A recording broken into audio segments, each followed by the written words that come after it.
Suite au webinaire sur les méthodes de modélisation surfacique et linéaire, j'ai mis à jour des cellules civiles qui utilisent le mécanisme de switch des profils en travers type pour éviter d'avoir à découper un corridor. Donc là, c'est un fichier exemple dans lequel j'ai appliqué le profil en travers type que j'ai mis à jour avec à gauche et à droite donc des exemples de déclenchement, de changement de type d'entrée en terre ou là de trottoir en fonction du positionnement de point de contrôle. Ok, donc quand ce point-là sera contrôlé par un point extérieur, à ce moment-là, c'est ce profil type qui sera appliqué. Et le mécanisme, donc je le rappelle, est que on a des contraintes d'objet. Donc s'il y a une ligne de contrôle de type 1 qui est connue du corridor, à ce moment-là, c'est ce profil qui sera appliqué automatiquement. Donc on va remettre ce point là où il était. Et donc on va maintenant appliquer la cellule civile. Donc il y en a deux, il y en a une pour la gauche et une pour la droite. Donc là je vais prendre celle pour la gauche, puisqu'on est à gauche. Il y a trois paramètres. L'axe, donc chaque fois il faut bien prendre l'axe hein, et pas un des objets du corridor. Et là c'est pareil pour le bord chaussée, il faut prendre pas le bord du corridor, mais bien l'objet de contrôle du corridor. Et enfin, donc en dernier, et là, il faut prendre l'origine d'un point. Donc j'ai pris un panneau de stationnement, mais ça peut être n'importe quel point. Voilà, donc la cellule est prédessinée. Et voilà donc le résultat. Donc pour l'instant, le corridor principal n'a pas réagi puisqu'il n'est pas au courant qu'il y a une cellule civile dans le coin. Maintenant, on va lui dire qu'il y a une cellule civile qui vient d'arriver. Donc on va ajouter comme référence au corridor. Donc c'est à ce corridor. Donc on a ces trois lignes de contrôle. C'est les lignes vertes et bleues. Et enfin les bordures qui décrivent le stationnement. Et voilà, donc le modèle est fini, prêt, il n'y a pas eu besoin de faire de découpage ou quoi que ce soit. Et maintenant, on va pouvoir ajuster les paramètres de placement de la cellule civile pour correspondre à ce qu'on souhaite. En particulier, moi, je voudrais étendre la zone de stationnement jusque pratiquement à la fin, là. Et je voudrais avoir des variations beaucoup plus verticales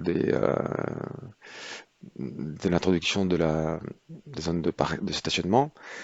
Donc les paramètres sont disponibles via des lignes de contrôle disponibles sur l'axe par lequel donc on va pouvoir changer par exemple la largeur de variation d'introduction de la surlargeur. Voilà, donc le modèle est à jour. Là, j'avais mesuré avant, donc il faut vraiment augmenter et on va mettre donc cette valeur-là à 38 mètres.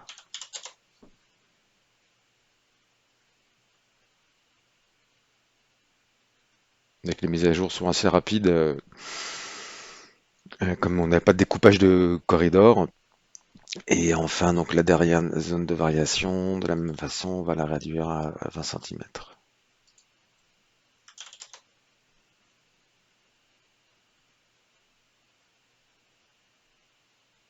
Voilà, donc au fur et à mesure, le modèle 3D est mis à jour. On voit qu'on n'a aucun problème de continuité.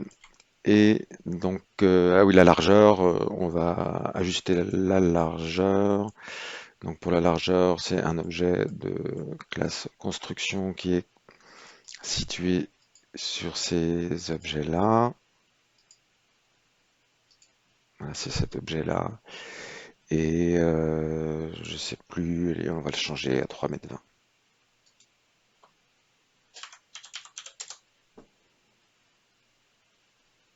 Voilà, donc on peut ajuster la géométrie du projet comme on le souhaite. Et voilà, les profils en travers sont évidemment mis à jour dynamiquement. Et bon, ce sera bien sûr la même chose de l'autre côté. La cellule fonctionne exactement de la même façon. On va prendre à droite, donc l'axe de référence.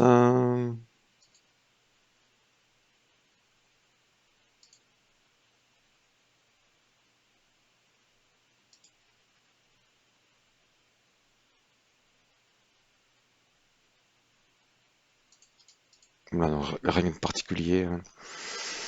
Juste pour montrer que ça fonctionne sans souci dès qu'on aura rajouté donc les lignes de contrôle.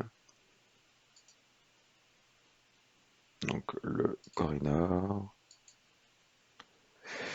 Là je le fais comme ça, mais on pourrait les sélectionner plus rapidement avant les lignes de contrôle. Et voilà.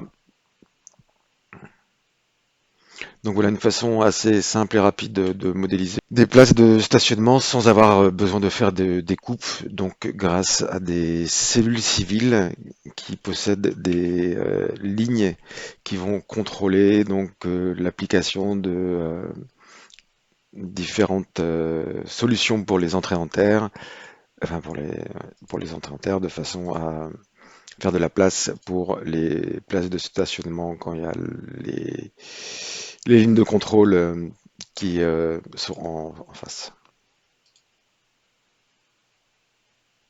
L'avantage donc c'est qu'il n'y a pas de découpe et que même en rajoutant, j'ai testé avec plusieurs dizaines de cellules civiles, les performances restent très correctes, euh, contrairement au cas où on a des coupes. Voilà, de retour sur la cellule civile, quelques mots sur sa construction. Donc tout commence par l'axe et un trait de construction qui est construit perpendiculairement à l'axe en prenant l'origine de la cellule. C'est-à-dire quand on place la cellule, il faut bien prendre l'accroche-objet origine pour que le lien se fasse dynamiquement avec l'objet de placement.